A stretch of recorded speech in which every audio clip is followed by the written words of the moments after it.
Discuss करने वाले हैं एबनॉर्मल मोलर मास और वेंटर फैक्टर को, जो कि बहुत ही इंपॉर्टेंट टॉपिक है चैप्टर सॉल्यूशन से। एबनॉर्मल मोलर मास का कॉन्सेप्ट कहाँ से स्टार्ट होता है? जैसे कि नाम से पता चल रहा है, मोलर मास। सोल्यूट की मोलर मास को कैलकुलेट करने के लिए किसी भी सॉल्यूशन में हम लोग कॉलिगेटिव प्रॉपर्टीज को यूज करते हैं, जहां से हम किसी भी सोल्यूट के कॉलिगेटिव प्रॉपर्टी या मोलर मास को डायरेक्टली फाइंड कर सकते हैं। लेकिन जो फाइंड हम करते हैं कॉलिगेटिव के थ्रू, जो उसमें मोलर मास निकलता है, कई बार वो एक्सपेक्टेड वैल्यू से अलग निकल के आता है। यानी हमारा जो ऑब्जर्व वैल्यू होता है, जो हमें एक्सपेरिमेंटल के थ्रू आइडेंटिफाई हो रहा है, वो मोलर मास कुछ अलग होता है, और जो हम लोग थ्योरेटिकली सोच रहे थे वो कुछ अलग होता है। That is called abnormal molar mass. इसके बहुत सारे रीजन हो सकते हैं। इसके बहुत सारे रीजन में हो सकता है, पहला रीजन हो कि अगर आपका जो सॉल्यूशन हो कंसंट्रेटेड हो, उसके अंदर सोल्यूट का कंसंट्रेशन बहुत ज्यादा हो, जिसकी वजह से सोल्यूट की पार्टिकल का क्लियर आइडेंटिफाई नहीं हो रहा है, वो कहीं ना कहीं किसी न किसी फॉर्म में सोल्यूट से जॉइंट है, अदर सोल्यूट की मॉलिक्यूल से जॉइंट है, इसकी वजह से उसका मोलर मास कैलकुलेट नहीं हो पाता। दूसरा रीजन होता है इसका रिएक्शन में, अगर आपका जब सोल्यूट और सॉल्वेंट आपस में रिएक्ट करते हैं तो वहां पे कहीं ना कहीं सोल्यूट के पार्टिकल में एसोसिएशन हो गया या सोल्यूट के पार्टिकल में डिसोसिएशन हो गया। ये दो रीजन होते हैं जहां पे आपको मोलर मास कुछ अलग देखने को मिलता है। नाउ आज हम फाइंड क्या करने वाले हैं कि ये होता कैसे है और किस तरह से हमें इसको समझना है। तो जो ज्यादातर मोस्टली क्राइटेरिया है इस एबनॉर्मल मोलर मास का, वो है एसोसिएशन और डिसोसिएशन।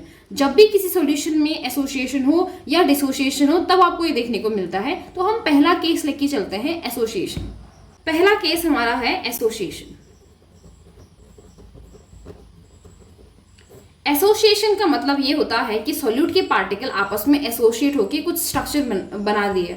इसका रीजन कई बार आपको डाइमर देखने को मिलेगा कि दो सोल्यूट के पार्टिकल आपस में जुड़ गए और उन्होंने डाइमर बना दिया। इस केस में होगा क्या? अगर सपोज करो मैंने दो सोल्यूट थे और दो सोल्यूट लिए और आपस में ज्वाइंट होकर इन्होंने A2 बना दिया, विच इज अ डाइमर। इस केस में आपका जो नंबर ऑफ सोल्यूट पार्टिकल है वो घट जाएगा, राइट? क्योंकि सोल्यूट के पार्टिकल हमें दो चाहिए थे सॉल्यूशन में, हम उम्मीद भी यही कर रहे हैं, लेकिन उनके आपस में ज्वाइंट होने की वजह से हमारे पास जो स्ट्रक्चर है वो A2 बन गया, यानी डाइमर बन गया। इस वजह से आपको नंबर ऑफ पार्टिकल कम मिलेंगे और नंबर ऑफ पार्टिकल से कॉलिगेटिव प्रॉपर्टी डायरेक्टली रिलेटेड होती है। अगर किसी सॉल्यूशन में नंबर ऑफ पार्टिकल क्या हो गए, कम हो गए, तो उनकी कॉलिगेटिव प्रॉपर्टीज भी क्या हो जाएगी, घट जाएगी।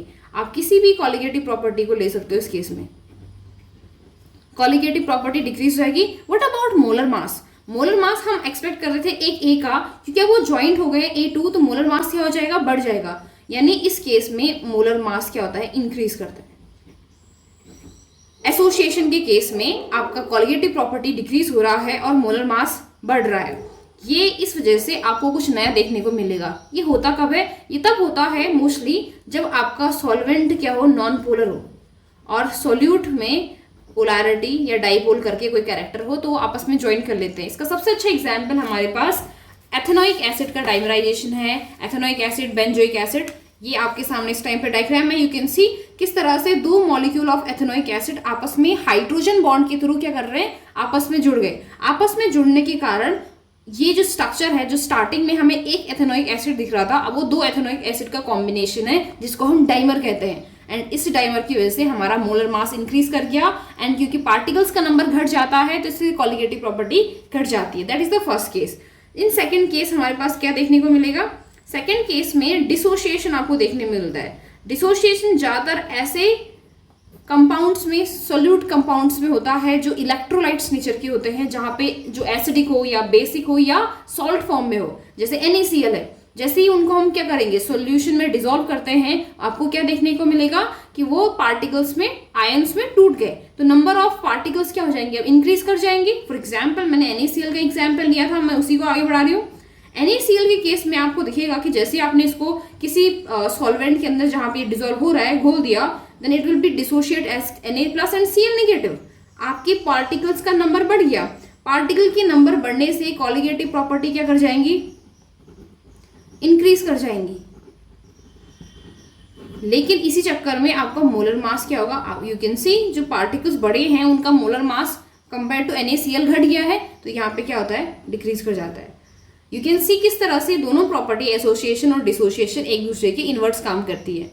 पर आपको इसमें मोस्टली ध्यान क्या रखना है, ध्यान ये रखना है कि एसोसिएशन होगा और डिसोसिएशन होगा, तो आपका जो नॉर्मल वैल्यू थी, नॉर्मल वैल्यूज, नॉर्मल बिहेवियर था, वो नहीं आ रहा है, कुछ नया बिहेवियर आ रहा है, जिसको हम, जिस मोलर मास जो है फाइंड हो रहा है, we call it as molar mass या एबनॉर्मल मोलर मास कहते हैं। इसी को हम ऑब्जर्व्ड मोलर मास के नाम से भी जानते हैं।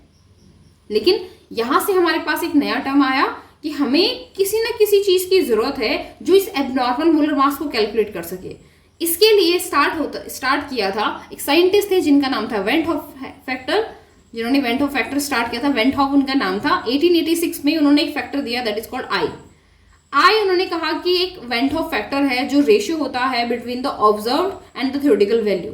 यानी आई अगर आपको कैलकुलेट करना है किसी भी सॉल्यूशन के लिए जहां पे एसोसिएशन और डिसोसिएशन हो रहा है, we use the formula that the theoretical molar mass, कि उसका मोलर मास हम कितना एक्सपेक्ट कर रहे थे, we will divided by the observed value, जो हमें ऑब्जर्व हो रहा है, ऑब्जर्व्ड मोलर मास। क्या किया हमने कहा कि वेंट हॉफ फैक्टर एक ऐसा वैल्यू है जो हमारे अभी तक जितनी भी कॉलिगेटिव प्रॉपर्टी हम लोग कैलकुलेट कर रहे थे, इससे पहले हमें पता था कि उसमें कुछ ना कुछ दिक्कत आएगा, हमारा वैल्यू सही नहीं आएगा। तो उस वैल्यू को सही करने के लिए हमें एक फैक्टर की जरूरत पड़ी, जिसको वेंट हॉफ ने दिया इन 1886। क्या कहा उन्होंने कि थ्योरेटिकल मोलर मास को तुम ऑब्जर्व्ड मोलर मास से डिवाइड कर दो, उससे जो वैल्यू आएगा that is your van't Hoff factor, right. अब now for the case of association, अगर मैं पहला केस लूं एसोसिएशन के केस में, वी नो दैट यहाँ पे क्या हो रहा है, एसोसिएशन को मैं एक जनरलाइज, ये तो मैंने यहाँ पे जो आपको बताए थे, यहाँ पे तो हमने केवल क्या किए थे, दो डाइमेराइज करके दिखाया था कि दो सॉल्यूट पार्टिकल आपस में अटैच हो गए। नॉट नेसेसरी कि दो ही हो, राइट। दो से ज्यादा पार्टिकल हुए तब तो हम लोग सिंपल ये कह सकते हैं कि हमने NA नंबर ऑफ पार्टिकल डाले और एट द एंड हमें AN पार्टिकल, मतलब इतने पार्टिकल ने आपस में कंबाइन होकर स्ट्रक्चर बना दिया। अगर मैं इस केस में आई कैलकुलेट करूं, जो थ्योरेटिकल वैल्यू होगा और जो ऑब्जर्व वैल्यू होगा उनमें से बड़ा कौन होगा, जो हमें लास्ट में मिल रहा है दैट इज बिगर, राइट। इस केस में आई का वैल्यू इज लेस देन, आई जो आएगा वो आपका छोटा आएगा 1 से, क्योंकि आपका ऑब्जर्व वैल्यू मोलर मास बड़ा होगा compare to the theoretical. And the opposite for the dissociation the same way. इसमें नंबर ऑफ आयंस हमें नहीं पता कितने आयंस हो सकते हैं, a large number of ion can be there, right. तो यहाँ पे हम ये कह सकते हैं कि हमने स्टार्टिंग में क्या करा था, Na पार्टिकल डाले, राइट। हम सिंपल ले सकते हैं कि हमने एक Na पार्टिकल डाला, An पार्टिकल डाला, इसके अंदर n नंबर ऑफ आयंस थे और उसने n नंबर ऑफ आयंस पे टूट गया। तो यहाँ पे जो वैल्यू होगा आई का, we know that observe value क्या होगा, छोटा होगा, क्योंकि वो एक ही कंपाउंड बहुत सारे पार्ट्स में टूट गया है। Then the value of I here is more than 1। What happen if the value of I equals to 1? तो हम कहते हैं कि ना ही क्या हुआ है, कोई एसोसिएशन हुआ है, ना ही कोई डिसोसिएशन हुआ है। ये आपका थर्ड केस होता है और इसकी वजह से हमारे पास ये वैल्यू आती है। अब ऐसा जरूरी नहीं कि आई तुम्हें सिर्फ मोलर मास के टर्म में कैलकुलेट करना है, तुम आई के लिए कॉलिगेटिव प्रॉपर्टी भी यूज कर सकते हो। मोलर मास और कॉलिगेटिव प्रॉपर्टी का अगर तुम ध्यान से कनेक्शन देखो, ये एक दूसरे के इनवर्स काम करते हैं। यानी अगर मैं आई का फॉर्मूला कॉलिगेटिव प्रॉपर्टी के टर्म में लिखूं तो ये बिल्कुल ऑपोजिट हो जाएगा। And here is the case, I is equals to observe value of colligative property by normal value of colligative property. क्यों आया? क्योंकि ऑब्जर्व ऊपर क्यों आया? क्योंकि कॉलिगेटिव प्रॉपर्टी एक दूसरे का उल्टा होता है। ऑब्जर्व वहां मोलर मास नीचे आ रहा था, तो उसका उल्टा क्या आएगा, ऊपर आएगा इस केस में, क्योंकि colligative property and molar mass are inversely proportional. और इस तरह से हमारे पास 3 केस है, एसोसिएशन, डिसोसिएशन और when there is no association and dissociation. ये हमारा क्या हो गया, इसका स्टार्टिंग पार्ट हो गया, जहां पे हमने अबनॉर्मल मोलर मास को समझा, वेंट हॉफ फैक्टर को समझा। अब हमें क्या करना है, हमारे पास जो क्वेश्चन आता है या कई बार फॉर्मूला एग्जाम में ऑप्शनल क्वेश्चन में ज्यादातर ये आता है, जहां पे आपको एक टर्म होता है डिग्री ऑफ डिसोसिएशन और डिग्री ऑफ एसोसिएशन पूछा जाता है, और इसको हम वेंट हॉफ फैक्टर से कैलकुलेट कर सकते हैं। हम वो फाइंड करने वाले हैं। So the next topic we have is degree of dissociation.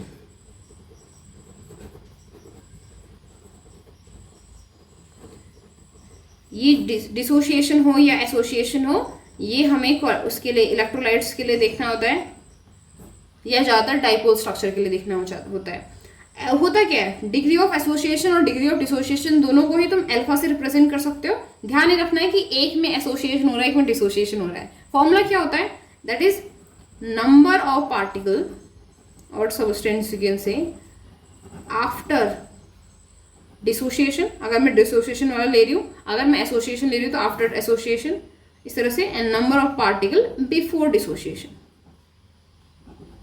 ऐसे अगर मैं अल्फा निकाल रही हूँ in terms of association, same formula है, कोई चेंज नहीं आ रखा है, पर वही इसमें हमें क्या लग देना है, after association and the number of particle before association.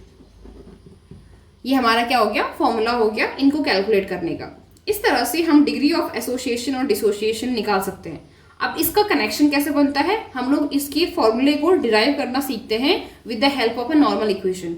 हम लोग एक जनरलाइजेशन इक्वेशन ले सकते हैं, कोई भी, हम किसी भी एक जनरल इक्वेशन को लेके इसको सॉल्व कर सकते हैं। पहला हमने केस लिया है डिसोसिएशन का।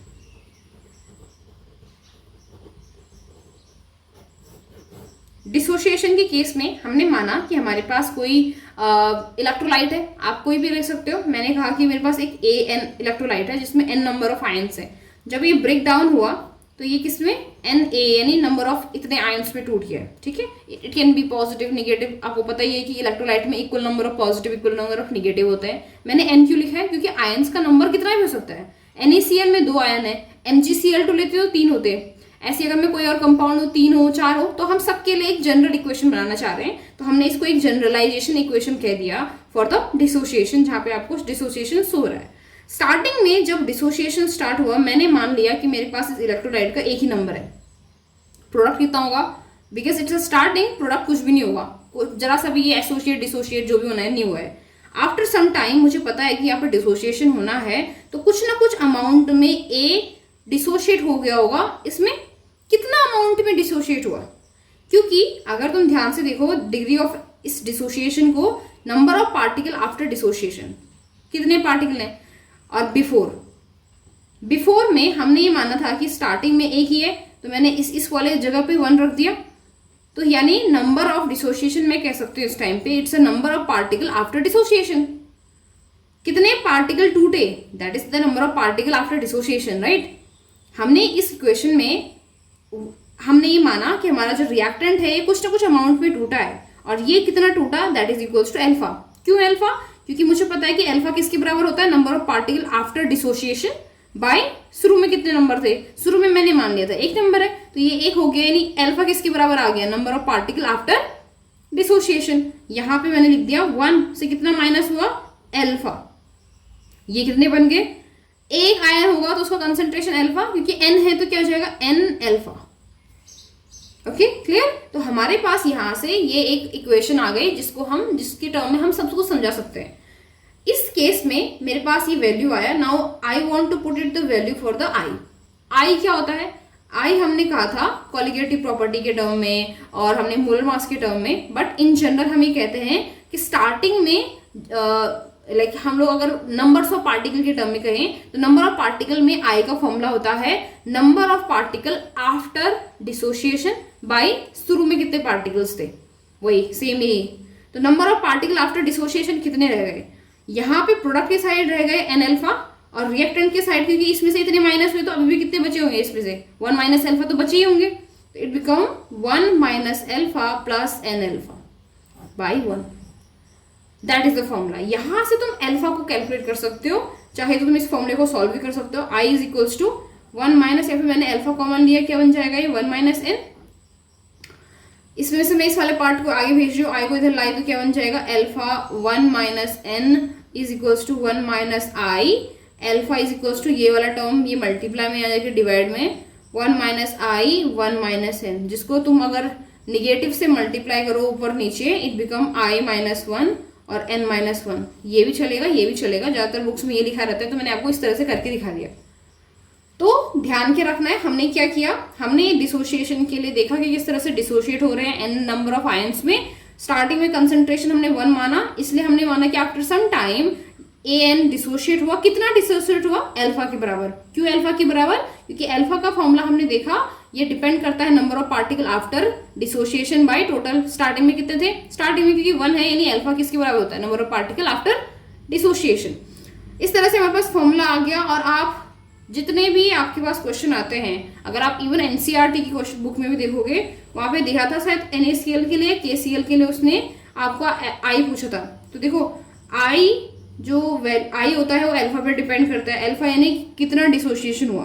NaCl KCl बहुत ही स्ट्रॉन्ग इलेक्ट्रोलाइट होती है, 100% डिसोसिएशन होता है, यानी अल्फा इसकी केस में कितना होगा, जितना तुमने स्टार्टिंग में रखा, माना मैंने एक पार्टिकल रखा तो एक का ही एक पूरा डिसोशिएट हो जाएगा यहाँ पे, तो यहाँ पे अल्फा का वैल्यू कितना हो जाएगा 1 इस केस में।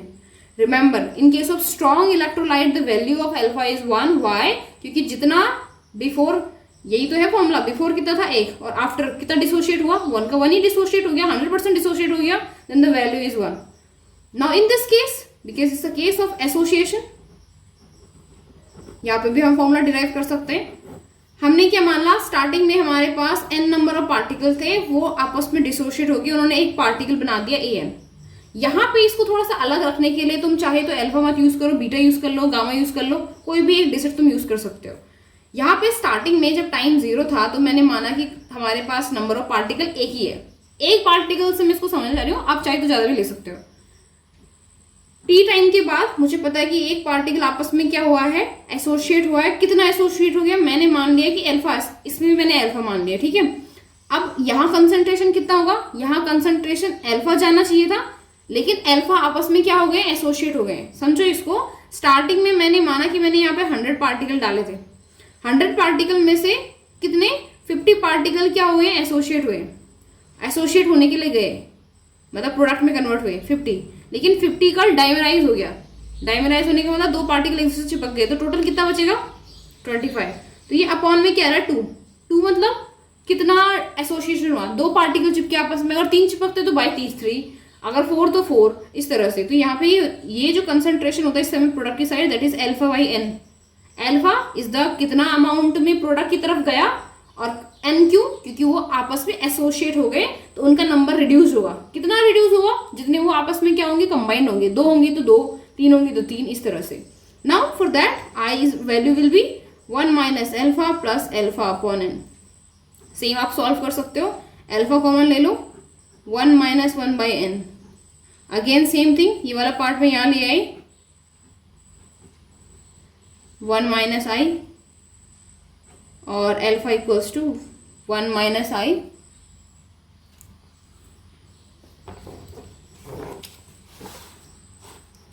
One minus i by 1 minus 1 upon n. तुम इसको चेंज भी कर सकते हो, i minus 1 1 upon n minus 1। So this is it, ये हो गया आपका van't of factor. I hope कि आपको समझ में आया होगा।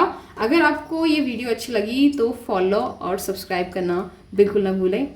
मैं आपको मिलती हूँ नेक्स्ट वीडियो में।